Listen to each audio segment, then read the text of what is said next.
Hi everyone, how are you? This is Fabiola Baughman.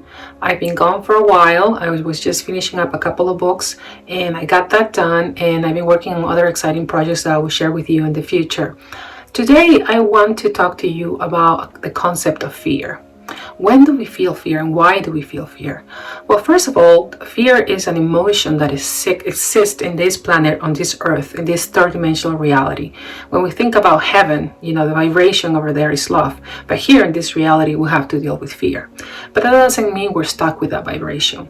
It means that we can change it, that we have the opportunity to train ourselves to raise our vibration and meet that and change that emotion. So fear comes specifically from projecting yourself into the future, and not only doing that, but also expecting the worst possible outcome. So imagine that you have a job interview in a week or so, and the whole week you're thinking about how it's going to go, and you're just so afraid, and every day you just build yourself to just more and more fearful. So you're projecting into something that you have no control over. You're wasting energy into putting energy into something that you don't know how it's going to go, and you go and play this vicious circle. So you know what I'm talking about. So that's how fear works. It comes from projecting yourself into the future and expecting the worst possible outcome. Also, fear comes in when something happens in our life that changes the status quo. It challenges how we're used to live, and the house that we live or the job that we have, and it pushes us out of our comfort zone. So fear in that case comes from resisting the change. Things are going to change. Change is constant, right? So what feeds the fear is that resistance to change. And then in third place, we get even more fearful because when we go through something like this, we think that we are alone. We don't have the support from the family. They won't understand us. They won't listen to us. But the truth is, we're not alone. So how do we face fear? The first thing, when I project myself into the future and I'm afraid of what could happen, then I remember about the opposite of fear. What is the opposite of fear? Is love and gratitude, right? So what I do when I practice my meditation, I place my hand on my heart and I feel gratitude for everything that I already have. For instance, when I first wake up in the morning, I'm thankful for my warm pillow, for my warm bed, for the shower that I'm going to take, for the fact that I have water, for the kiss that my husband gives me in the morning, from my puppies that come and lick on my face so I will take them outside, and so many things that we can be grateful for. So remember that by doing that, you raise your vibration and then you don't feel as fearful anymore.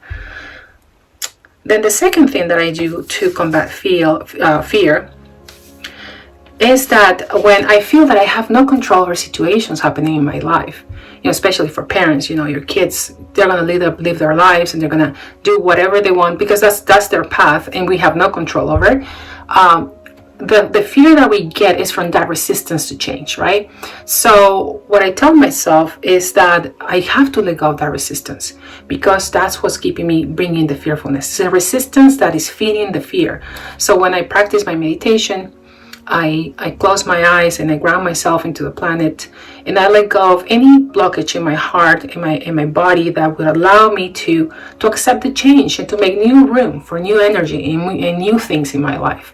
And when you do that, you create so much more room for new possibilities. And sometimes you will actually like the change. So that's a good thing.